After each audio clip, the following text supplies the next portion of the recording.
Hello, we're the Cryptid Code. We're your hosts, Harmon, Alyssa, Brad. and you might have noticed that sadly JP and Kinsey are absent. No worries, they'll be back next episode. In their place, we actually have two special guests here to discuss cryptids, aliens, and generally anything spooky, and possibly curse a lot. Do you guys want to introduce yourselves? you go. I already threw myself off by saying your name.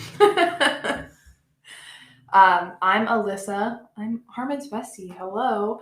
And I'm one of the co-hosts of the podcast Strange History. And Harmon actually was just on, it was like about 2 episodes ago, I believe, was a guest on our podcast. Yeah. Hi, I'm Brad, and I'm an alcoholic. This is actually an elaborate intervention. I wouldn't be surprised. I'm also the co-host of Strange History. I have no fun facts about myself. I'm not in school, so you don't get fun facts about me and my major. Now, this is actually our second crossover. As you mentioned, Alyssa, I guest star on one of your episodes of Strange History talking about the Beast of Javudan. Now, today I have something kind of similar. Another mystery of history featuring a creature that would rampage across a mighty empire and throw an entire population into panic. But for this story, we're actually hopping the pond to the misty Isle of England. More specifically, London. Oh yes, the island of London. If you hear a loud whap, that's because I'm beating Brad's ass. The year was 1837. The Industrial Revolution was in full swing, and the advent of steam power has shaped London into a metropolis of steel and smoke. Close to 2 million people filled the crowded streets. The London and Greenwich Railway had just opened, an impressive feat of civil engineering with over 60 million bricks used in its construction. It opened a line for easy transportation across the city, yet not everything was rainbows and sunshine. The space taken up by the rail displayed massive swaths of people. Very quickly, the story of industrialization was becoming one of haves and have-nots. The changes brought on by the dawn of mechanization were not all good. Being so overpopulated, the city's slums were filled to the brim with hundreds of thousands of urchins and workers living in crowded boarding houses. The factories that kept England's economy turning were fueled by the back-breaking labor of poorly paid workers, many of whom were young children brought in from workhouses or even orphanages. Out from the great chimneys, black fumes choked the sky. The city's gutters and sewers drained into the Thames River, encompassing everything in a constant smell of filth and sewage. It was through these smog-smothered streets that one Charles Dickens would often stroll in the evenings as he brainstormed his books. He had actually just published Oliver Twist that year. It was painted a grim portrait of life on the streets for so many of the forgotten children. So, you all are history majors, history podcasters. Do you know anything about London this time? Any context you want to add? Oh yeah, for sure. The city of London actually expanded so quickly that the British government didn't have time to build houses, at all. The population of London almost tripled in less than 6 months after they opened their first steel mill, and as smaller communities around Greater London began getting their own steel mills, their own coal mines, their own iron factories, and things of that nature, everything just continued to expand. The city of London ended up basically soaking in all other smaller communities around it and just becoming one massive super city. They also didn't have enough constables or police forces to maintain control, so basically you're living in steampunk Gotham without Batman. Without Batman. Which actually is going to loop back into the story we're about to tell. Oh yeah, we're going to talk about Bruce Wayne. But it actually is going to become important because the Metro Police had just started up, and the most successful branch of the police in this London was the Bow Street Runners. But there's only about a dozen of them, and they worked as private detectives. Now, another thing to mention before you move on, you did talk about how there were all the workers, yeah? What I find really, really interesting is that you could actually find unions in the city of London. They're not unions like we know, you're not going to get better benefits, better pay, and breaks. They were actually all gang ran and gang orchestrated. And these gangs of workers would sometimes take over rival factories to push people out of their jobs so their gang could have more territory. okay. Mm-hmm. Now, you mentioned there was one big metropolis area, which I think now is a good point to point out that in this story we're going to be mentioning a lot of villages that are all just parts of the outskirts of London, kind of like how New York City is split up into Manhattan, the Bronx, Queens, stuff like that. So I'm going to be saying a bunch of different names, but most of them are just part of London, at least to my knowledge. No, they're basically just subsets of the city of London. It would be like looking at Charleston, like West Virginia, and saying, this is the city of Charleston, and inside the city of Charleston you have like corridor H and corridor G, and over there's Dunbar and there's Cross Lanes. You can think of it all just as one big area, just broken down into a few different area codes. Anything you want to add? I feel bad that I don't have anything to add because I took an entire British history course in college, and I did pull up my notes to try and find something real quick. I have nothing. No worries. Yet, unbreathable air, undrinkable water, and poor work conditions weren't the extent of their concerns. You see, London was caught in a veritable epidemic of paranormal prowlers. The Hammersmith ghost, supposedly the spirit of a suicide victim, was known to stalk the streets and attack people.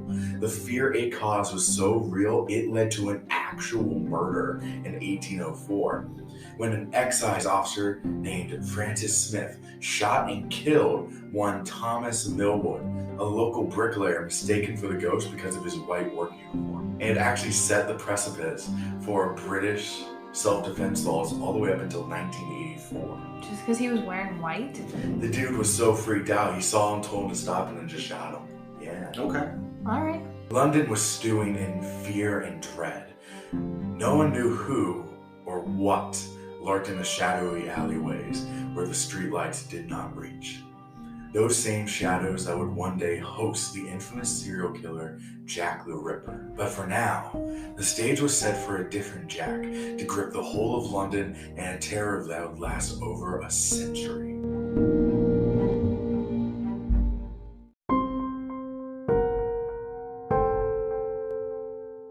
With this preamble out of the way, we open to the scene of Clapham Commons, a large park in the southern half of the city. A young woman, Mary Stevens, was making her way to her servant job in Lavender Hill one October day.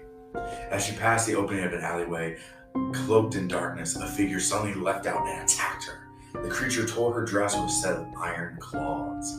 Mary would later describe his touch as, quote, cold and clammy as of those of a corpse, end quote. Struggling to escape her attacker's clutches, she screamed out for help, and help did arrive. Passerbys did come to her aid, causing the creature to flee, and despite extensive searching, no sign of her attacker could be found. But it would return. The next day, the same figure jumped out in front of a carriage, causing it to crash and severely injuring the driver. But this was just the beginning of what would become a reign of terror, masterfully manufactured by a maestro of madness, who the newspapers would come to call Spring-Heeled Jack. Have either of you heard of Spring-Heeled Jack before? I have. I haven't. Okay, but you know about him. Well, for a long period of time, they thought Spring-Heeled Jack was actually a demon. I know that much. He attacked a lot of different people. I think of police officers, military engagements. He was a giant jackass who could leap small buildings with a single bound, very similar to, like, I don't know, steampunk Superman without the cape. Well, the morals. That's pretty concise. Superman has no morals.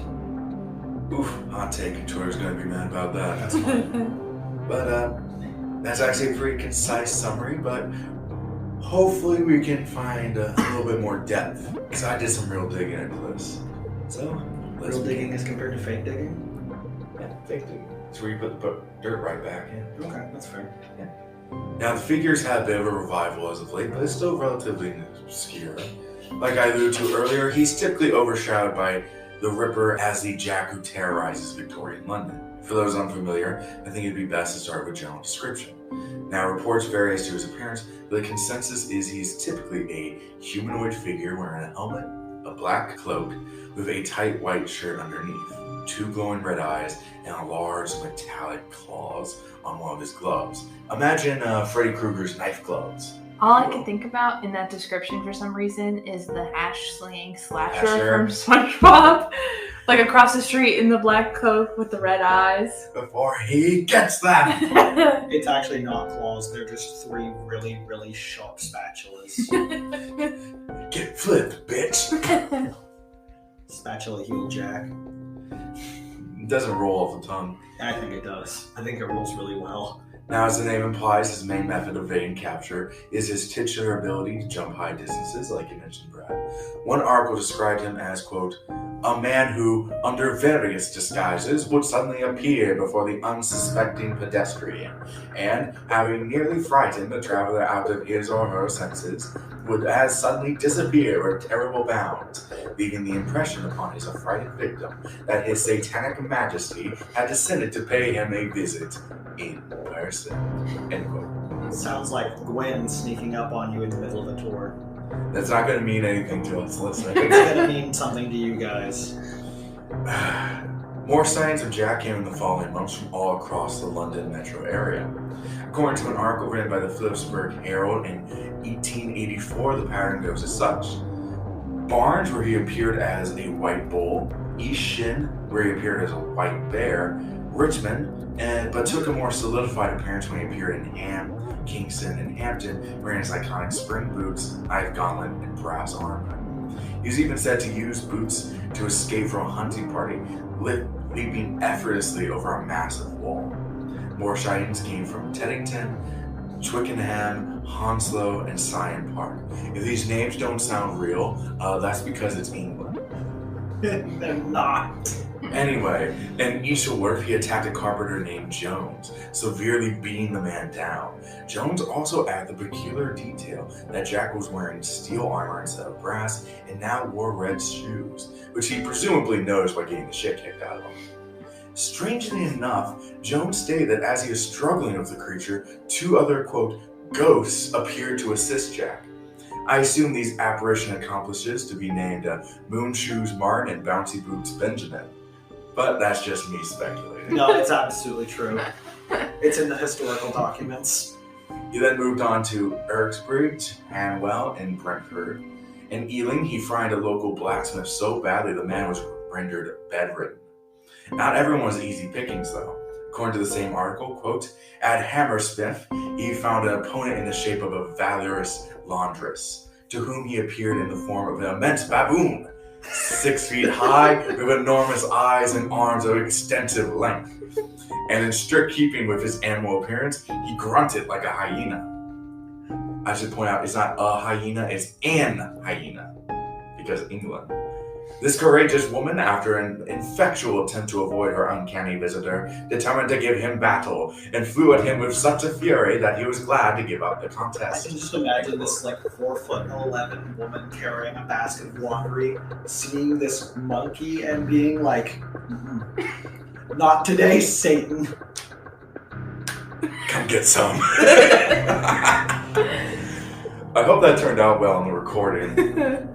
You're not even going to be able to hear it, it's just you leaning in. Come get some. Eventually, the creature did receive official resignation as on January 9th, the Lord Mayor of London, one John Corwin, made a public appearance where he read an anonymous letter he had received. It read as such, quote, to the Right Honourable Lord Mayor.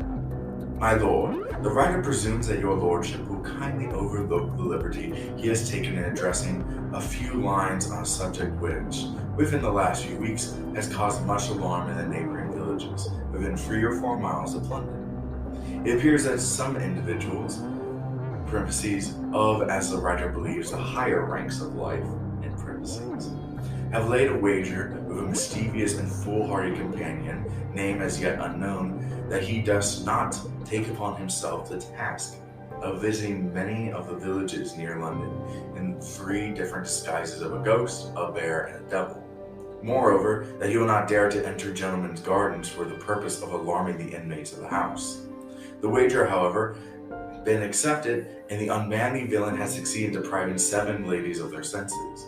At one house he rang the bell, and the servant came to open the door. This worseling brute stood in no less dreadful figure than a spectre, clad most perfectly. The consequence was that the poor girl immediately swooned, and has never from that moment been in her senses. But upon seeing any man screams most violently, take him away.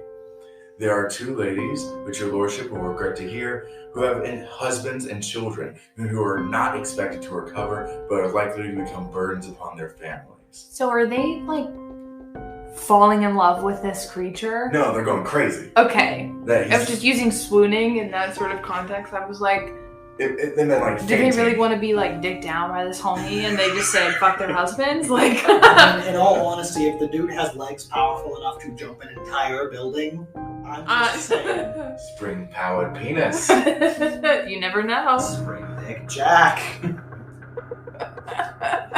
Oh, jeez. It boings like a door stopper. For fear that your lordship might imagine the writer exaggerates, he will refrain from mentioning other cases, if anything more melancholy than those he had already related. The affair has been going on for some time, and strange to say, the papers are still silent on the subject. The writer is very unwilling to be unjust towards any man, but he has reason to believe that they have the whole history at their fingers' ends, but through interested motives are induced to remain silent. It is, however, high time that such a detestable nuisance should be put a stop to, and the writer feels assured that your lordship, as Chief Magistrate of London, will take great pleasure in exerting your power to bring the villain to justice. Hoping your lordship will pardon the liberty I have taken in writing, I remain your lordship's most humble servant, signed, a resident of Peckham. Listening to you read that, the only thing I could think about was, for some reason, Jack Sparrow speaking to Nordingham at the end of the first movie. It just sounds, the entire thing sounds like something Johnny Depp would completely and totally ad-lib. You remember this as a day you almost caught Captain Springheel Jack Sparrow. Now, the Lord Mayor expressed some criticisms. He is quoted saying, extraordinary if true. But stated that he thought the police would be more than capable of protecting the people of London. He also speculated that despite the writer referring to themselves as male, the writer was actually a woman because it was, quote, written in a very beautiful hand, end quote. One man from the crowd admitted that he had heard similar stories from their servant girls. According to most modern sources, the Lord Mayor presented the letter somewhat jokingly and didn't take the matter seriously. He expressed belief that the writer was a woman frightened by a regular burglar, but that the Spring-Heeled Jack was just a case of a regular criminal being exaggerated by terrified witnesses. He would come to regret that belief when Spring-Heeled Jack would actually ramp up his attacks. On February 20th, 1838, Jane Aslop was in her house in Old Fort, a village on the outskirts of London.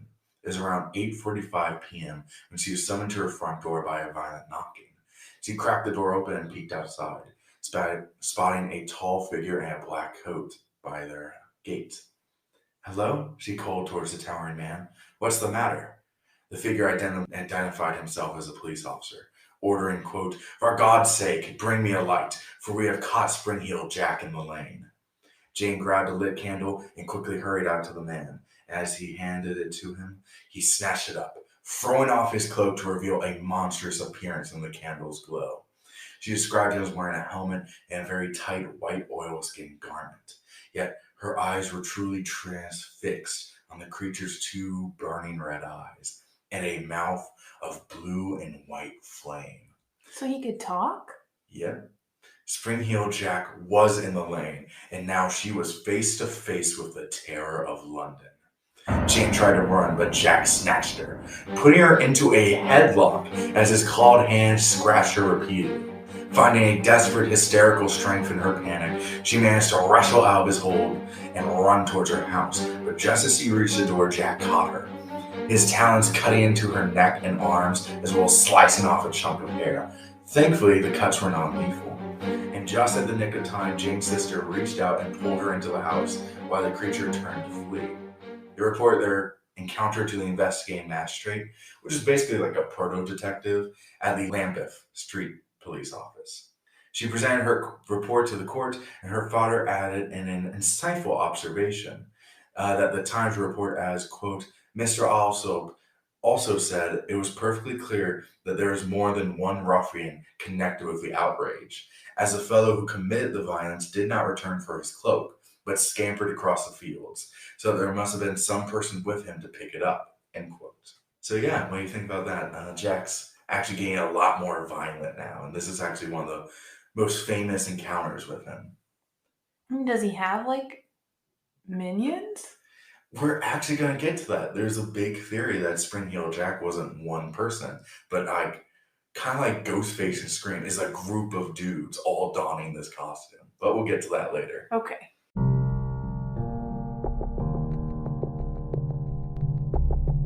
Perhaps spurred on by the Lord Mayor's statement, the police took the report seriously and launched 2 separate investigations. One was launched by the Metropolitan Police, while the other was put in the hands of a man hired directly by the Lambeth Street Police Office, James Leah, a member of the Bow Street Patrol, which is like a spin-off of the Bow Street Runners. The difference is Patrol had more members, and they were on horses. Now, Officer Leah was known as one of the best detectives in London, after winning fame solving the highly sensationalized and publicized Red Barn murder case, which is its own vaguely paranormal story where murder got solved because of a dream. He began his search almost immediately, as in within 24 hours of Jane presenting to the court. With the help of one Mr. Young, superintendent of the Metro Police K Division, they managed to present the court with 2 suspects on February 28th.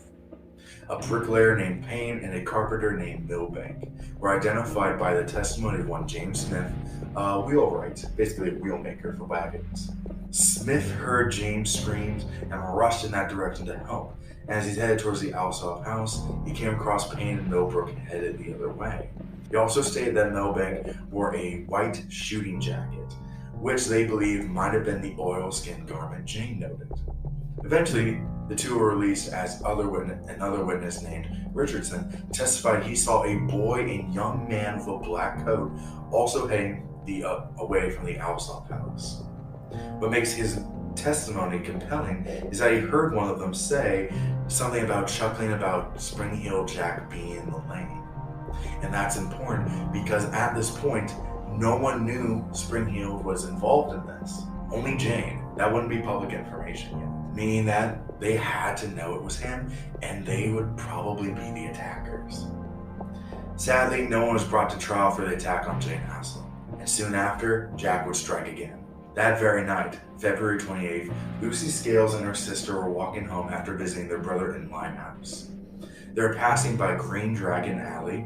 Cool ass name for an alleyway. There's a pub there, by the way, that influenced the Green Dragon pub from The Lord of the Rings. Ooh. It is still in open, one of the longest serving bars in the world.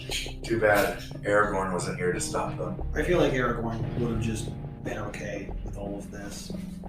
Yeah, he's a good dude. He was low profile. Now, while they were passing the Green Dragon Alley, they saw a figure lurking in the alley's entrance. As they neared, he threw off his cloak to expose his hard visage. He then spat, quote, a quantity of blue flame directly into Lucy's face. She was blinded either temporarily or permanently by the flames, and fell to the ground and would suffer seizures for hours. As her sister tried to help her, their attacker disappeared. Their brother, hearing them, ran towards them and hurried them into the safety of his house. Lucy's sister described their attacker as tall, dressed like a gentleman, and carrying the same lantern used by the police. James Leah would later investigate the site of this attack, deducing that Jack intentionally chose it due to how well it was set up for an ambush.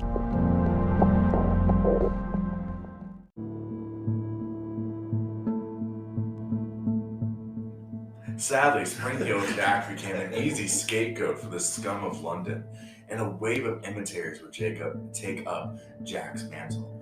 Also on February 28th, very busy day, or March 1st, depending on some reports, a man in the White Lion Love pub. We're going to redo that. Also on February 28th, a very busy day, or March 1st, according to some reports, a man at the White Lion pub would claim to be Spring Heel Jack before attacking the female owner with a club. Thankfully, he missed, and while I can't find any details, I assume he's either arrested or at least chased off. In Lincoln Inns Field, a man would don a cloak and just slap a random woman in public. They said, fuck these bitches. I'm gonna be Spring Hill Jack for Halloween this year. I'm just gonna smack the fuck out of everyone I see. A man named James Priest was sentenced to hard labor after attacking a woman under the guise of Spring Hill Jack in East Wilson. And a kid named Daniel Grenville in Kinnishtown fashioned himself a Spring Heel Jack costume using blue paper at the mouth instead of flames, but it was like a reflective paper.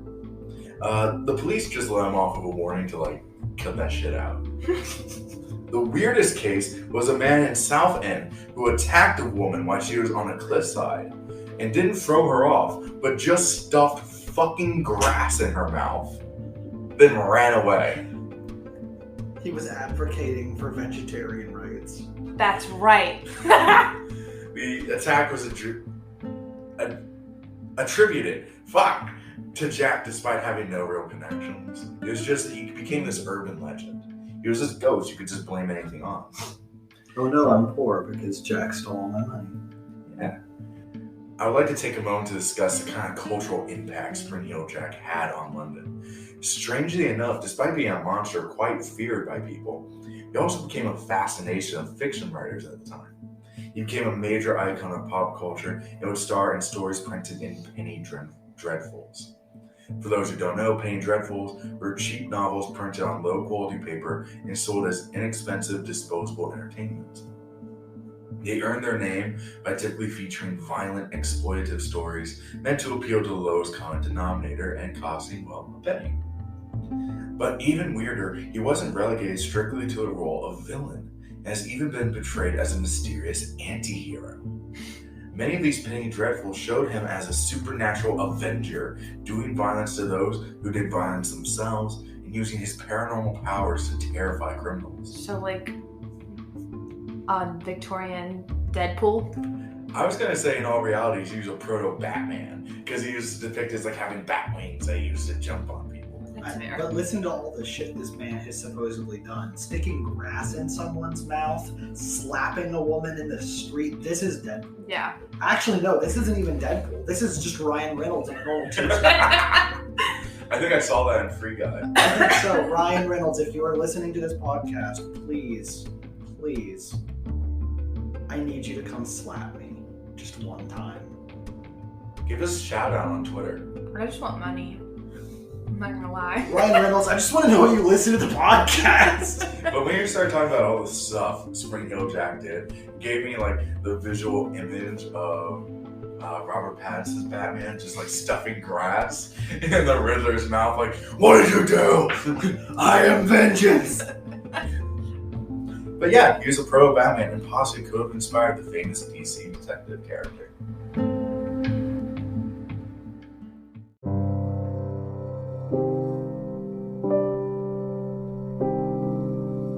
One of Jack's most infamous crimes would come in 1845 on November 12th. Hey, that's my birthday. Oh, yeah. A young prostitute named Maria Davis was supposedly attacked by a Spring Heel Jack on a bridge near Jacob's Island. He scratched at her mercilessly and then threw her off the bridge, where she fell into a sewer and drowned. Ugh. Fortunately, this story seems to have been invented wholesale. It was first mentioned in the Legend and Bizarre Crimes of Spring Heel Jack by Peter Hanning, which cites no sources. No newspaper article, police report, or autopsy mentioning one Maria Davis could be found either. So it could be true, but most likely it's not. His next big sighting would be in 1877, so a big of a jump. This began in 1837, and now we're jumping ahead 40 years. But that's going to bring us to a military camp in Alderston Garrison, located in southeast England. It was August, and a lone soldier stood on the northern edge of the camp. The summer heat was sweltering, even after dark. He had to wipe beads of sweat from his brow. As his wary eyes scanned the horizon, he noted a figure approaching from the tree line. "Who's there? Friend or foe? Stop right there!" Yet the figure did not stop, but instead broke out into a sprint towards the soldier. With shaky, frightened hands, he struggled to ready his rifle. By the time he cocked the hammer and leveled his musket, the demon's face was merely a foot from his. And before he could pull the trigger, the monster pulled back his hand and slapped him across the face several times. The soldier, presumably shaking with fear or quite possibly profound confusion, fired. But his shot did not find its target, and Spring Heel Jack was able to disappear, bounding into the darkness. He literally just ran up, went, whoop, whoop, whoop, whoop, whoop, and then slapped him, then ran away. I loved your Zoidberg impersonation. No, yeah, that was good. That was really good. Thank you. Strangely enough, this wasn't the only reported instance of Jack harassing Aldershot. The March 17th issue of Shadrick's Aldershot Sandhurst Military Gazette from the same year reported a very similar incident at the North Sentry Camp. The paper directly links the weird happenings to Spring Heel Jack and claimed that two separate soldiers saw it in the same night. Yet another incident of Jack attacking a late-night watchman was mentioned in Lord Ernst Hamilton's memoirs 40 years on, stating that he was spotted around the camp in 1878, so a year later. He even put forth a possible suspect, a soldier named Lieutenant Alfrey, but I couldn't find why he thought it was him. Wasn't this the same time that Livingston was disappearing in Africa? That's a great question. What if it's him? What if it just disappeared? He's Spring Heel Jack. Well, Livingston did go batshit insane. And Africa was a cover story? Maybe. But no, I mean, like, he went missing for like 7 years, and he was a national hero. There were people petitioning the British government to bring this guy back. I wonder if this guy attacking soldiers was just some sort of weird protest. Maybe.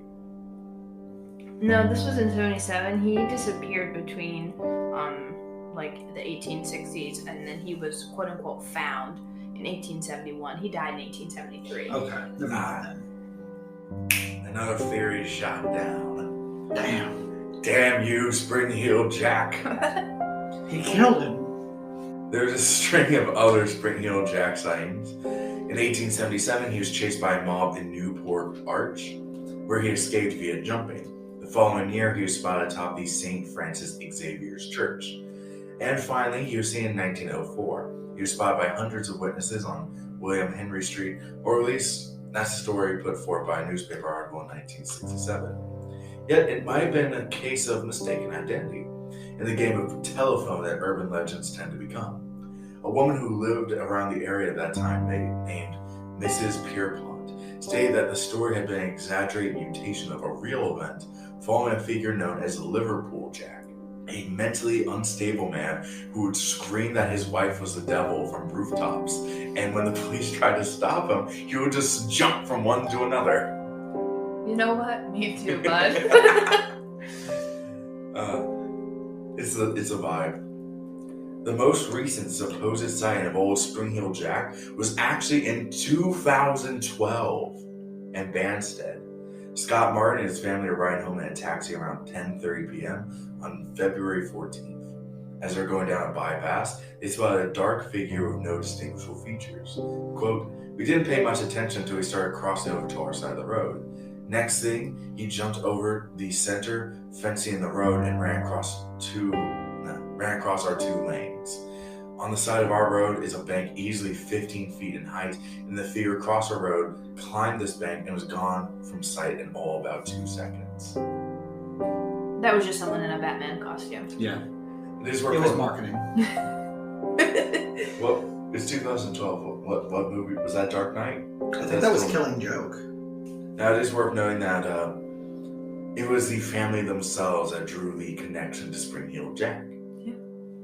It was Dark Knight Rises in 2012. That's exactly what it was. You merely adopted the jumping. I was born in it. That's all you're getting. Those are really good too. Thank you. I did it a lot as a kid. I was very obnoxious as a child, and that hasn't stopped.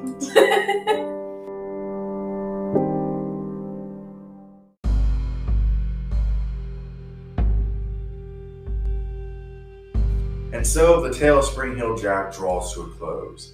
Yet, even as the swift-footed phantom has faded, perhaps for the last time into the fog-filled streets of Londontown, the mystery remains.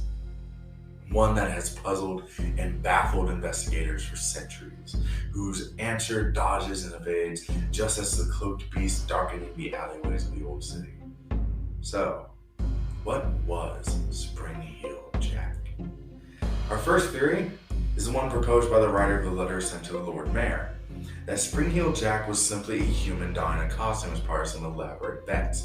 This same theory was proposed by a council of civilian investigators who believed Spring Heel Jack was actually a group of young men all wearing costumes, with the end goal of a bet being to frame 40 people to death. Regardless of what the supposed bet's existence, one figure in particular would become the prime suspect for these attacks. One Henry de la Poor Beresford, the third Marquis of Waterford. He was an Irish nobleman who earned a notorious reputation for being a drunk and doing some really frat bro shit. For example, have you guys ever heard the phrase painting the town red? Yeah. For those who don't know, it refers to going out and having an especially disruptive party. And the Marquis of Waterford is where that phrase comes from. You see, on April 6, 1837, he and his friends arrived to Melton Moorbury after a long day of drinking and fox hunting. Winning combination right there. That's not what I thought you were going to say. A tollkeeper tried to charge them for entering into the town, but instead they took nearby buckets of red paint, drenched the tollkeeper in it, and trapped him in the toll house by nailing the door shut. Oh my god. It gets worse, because they did the same thing to the police officer who tried to stop them. It's going to get worse, because they proceeded to barge into town, smashing random things. They threw the sign of a red lion inn into a canal, painted another pub sign red, and wrecked several buildings, including the post office. Any police they came across also got the shit beat out of them and painted red. One of his friends, however, was captured and arrested. One Edward Reynard was snatched up by the police and brought to jail. Fierce believers in the Bro Code, Henry and company came to save him by smashing through 3 different locks, beating up 2 guards, and threatening to fucking kill them if they didn't let Edward out. Okay, but those are real homies. Yeah, though. those are That's real what I friends. expect from y'all. And like any true frat boy with a rich daddy, he and his friends managed to avoid legal troubles, although they did have to pay £100 each, which was a lot back then. No, yeah. Inflation, but still. Beating up almost a dozen police officers, and he just had to pay a little bit of money. What year was this? 1837, same year Spring Heel Jack began his reign of terror. Are you looking up the inflation rate? I am. Okay, so it was 100 and what? Just 100 pounds.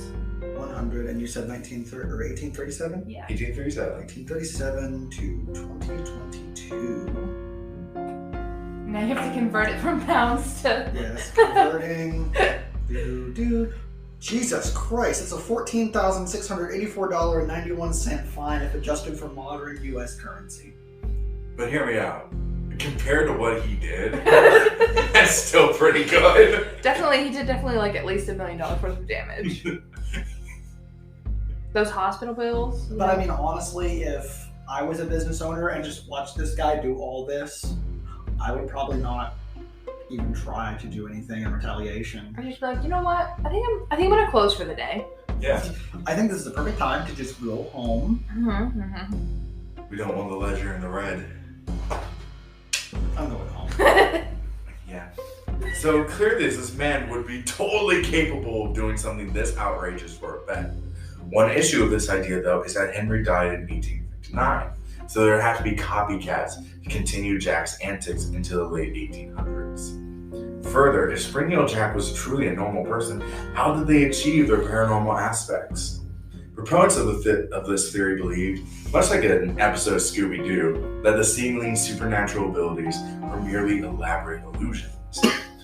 Jack's fire breath could have been a circus trick. Y'all know fire breathers. Now, the common acts in circuses and a similar technique could have been used here. Lucy Scales' sister did describe Jack as carrying a lamp or lantern, which he could have blown alcohol into to create the effect. The issue is, I've never seen a fire breather use blue flame. I looked through a bunch of them, and it's always your typical red fire. Right. So I don't know how you would achieve blue and white flame instead. That would just be a chemical concoction. Maybe. If I had to be a specific temperature, it would be blue. No, you can change the color of flame depending on what chemicals you use as a catalyst. Okay. The next issue is his eponymous jumping skills. Many who believe Jack was just a person theorize that he was able to achieve his outlandish acrobatics with the help of literal spring-heeled shoes. While this sounds plausible, all attempts to engineer these kind of jump boots by even modern designers couldn't achieve what Jack did and only resulted in broken ankles. So I looked it up just out of curiosity, and to create a blue flame, you'd need copper chloride. Copper chloride? Mm-hmm. Okay. And you can find copper chloride in a lot. But would you be able to find it in 1837? Maybe he was a chemist. It really is just the Marquis of Waterford. He would be rich enough to afford that. No, yeah, I don't see why not. I mean, if he can just pay to have an entire town renovated after a drunken hooligan. It does not say when copper chloride was discovered, but it is a naturally occurring chemical compound. Maybe. Yeah. So maybe that's the trick behind it. But that still leaves the spring-heeled boots, the jump-in. It just, even when modern engineers try to make it, they couldn't do it without hurting themselves. What if there wasn't boots? Maybe. What if it was just cables and wires? He did all of this at night. You could string those over rooftops. You could string them over street lights. And if you had them thin enough, like circus trapeze wires, you wouldn't be able to see those. Yeah, but he would use it when he's running away from crowds. So unless he had like really planned out, I don't see how he would have that prepared. I mean, if the man's a noble with nothing but time and money. True. Yeah, but you would have to prepare for every situation. Like Batman. Exactly, he's Batman. That's Alyssa. Jesus. I was terrified for a second you're going to say jetpack. I'm actually kind of disappointed. He's just a simple man trying to make his way in the galaxy. So what if Jack was truly paranormal? Some believe him to be a demon. Occultism, though not as massive as it would be in the Victorian era, would be quite the fascination at the time. Perhaps some would-be sorcerer conjured up our dapper demon to vex the goody two-shoes of London. Others believe Jack was a vengeful spirit. Perhaps a man who committed suicide was one theory. Some also think he was the ghost of an executed criminal who came back for his unholy revenge, much like the dream-haunting slasher Freddy Krueger, whose knife glove he stole. And because at least one always suggests these, some people believe Jack to be an alien. This theory was, to my knowledge, first presented in 1961 in an article of Flying Saucer Review written by J. Venner. Part of this explanation was that Jack was an alien stranded on our planet, and that his ability to leap tall walls was due to him coming from a world with high gravity. Beyond this, there's no real reason to think Jack was an alien. I don't. You sounded so like, and of course, people thought he was an alien. Like, Because I don't buy it. And it was mentioned in an article where they're trying to find examples of aliens before 1947, before the atomic age. So when you're going looking for something, you're going to find it. yeah, And your results aren't going to be kosher. At least in my opinion. I don't think it was an alien. Nah. Now, a bit more of a unique theory is that Spring-Heeled Jack fits into the niche, lesser-known categorization of phantom attackers.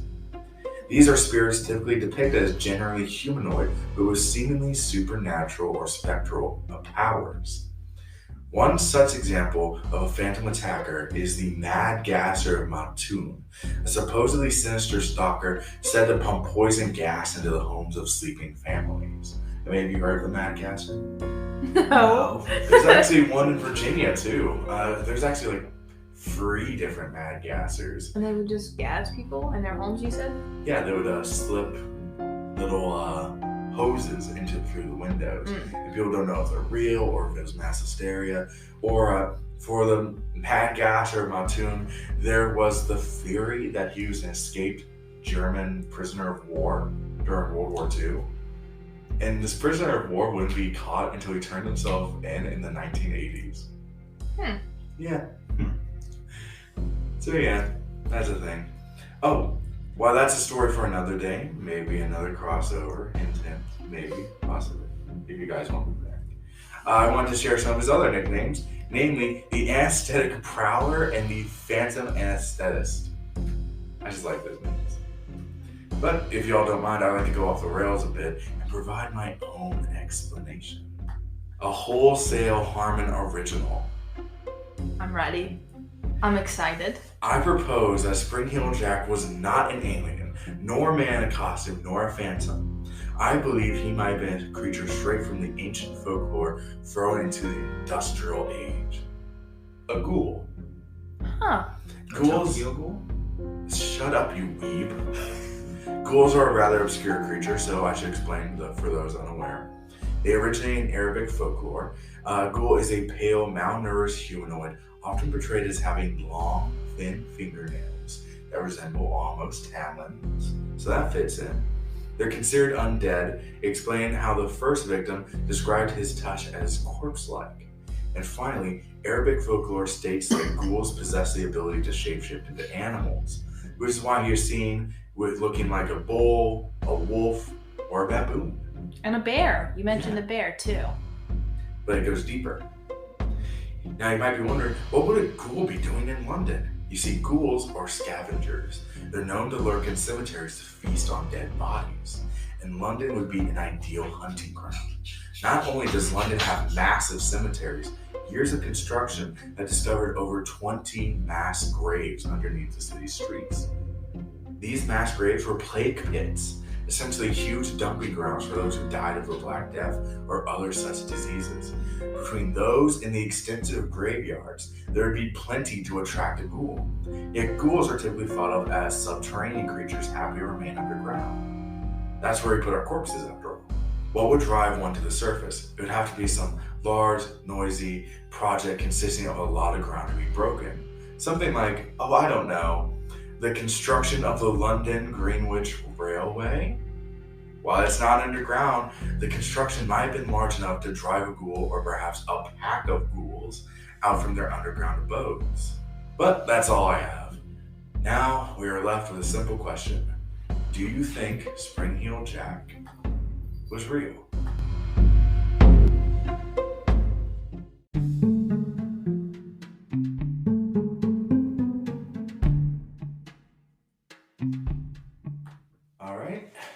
So, we've been on a pretty wild journey through the ages of London.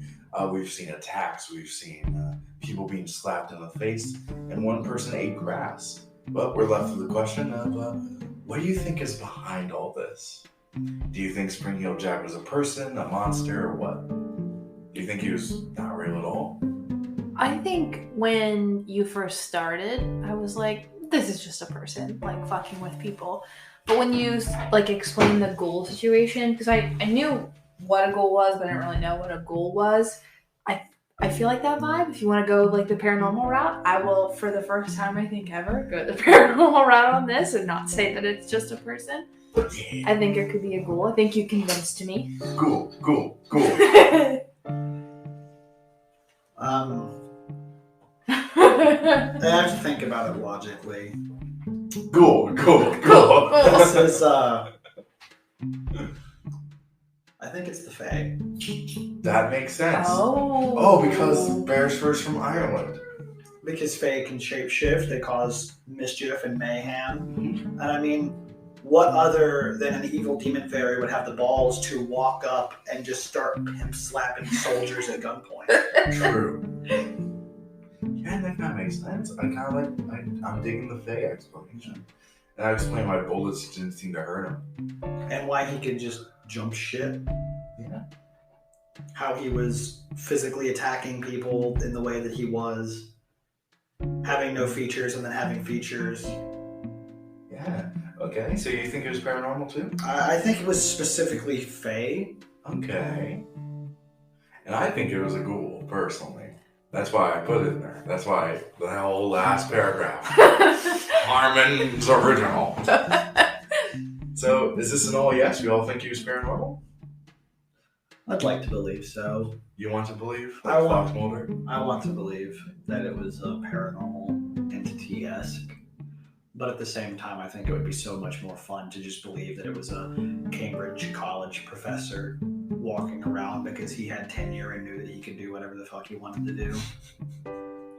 Including breaking the law. Breaking the law! Breaking the law! There was a guy named Priest in here. But yeah, I kind of like the idea that it was a group of people working together because that kind of makes sense to me. Mm-hmm. But then when you actually look at what he does, like, how would he jump away? What would he... I don't know. It seems too crazy. There's too many things Yeah. that don't make sense for this time period. And a lot of the initial investigators thought that Jack wasn't really a thing. He was just like a scapegoat and people were being attacked by just drunkards. But it sounds like he's too graceful to be intoxicated while he's doing this, right? Like, he's either playing out too well or it's just too coordinated for him to be like some dude just having a laugh while like drunk off his ass. Right. So, personally, I really like the ghoul idea. I like the theme of like old folklore and industrialization kind of crashing into one another. So yeah. Now, could you potentially explain the first few attacks as maybe an escaped animal? What kind of? You mean like the bull?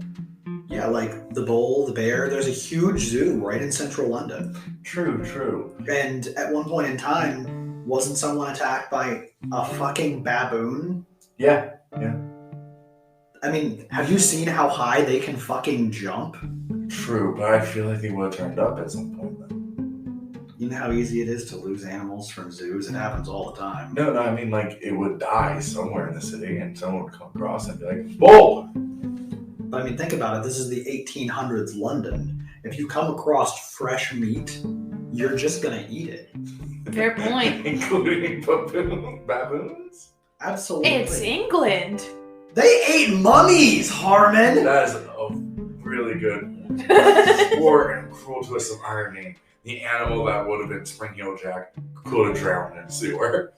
You're right. Mm-hmm. Oh, there's a good chance whatever animal it might have been is just in the bottom of the fucking river now. Because that's where everything The went. Thames River. They're gonna dredge out the Thames in like 40 years and find like a whole fucking silverback gorilla. Harambe. Or they're just gonna find like a demon skeleton still wearing his armor and just like The helmet. But then how's that? Dumbass jumped into the water and drowned because the steel was too heavy for him to swim with. Well, part of the different disguises that the different animals is what made me think it was a group. Have any of you seen that movie You're Next? It's a slasher about a home invasion, and there's this group of murderers. And they all wear animal masks. That's kind of Oh, what yes. I think of. Yes. Plus, I didn't mention it. I don't know how I forgot to put in my notes. The Marquis of Waterford, Henry, was arrested for causing a riot while he and his buddies were all wearing animal furs at one point. Huh. So that kind of lines up. But again, I still think those are cool. Like I said, you convinced me that it was paranormal, Cool, which is cool. good, which is interesting because I feel like the last time we did this, the Beasts of Jobodon, I was like, it's just a wolf or something.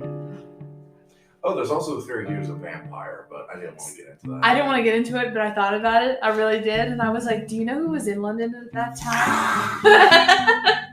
Carlisle Cullen. Jesus!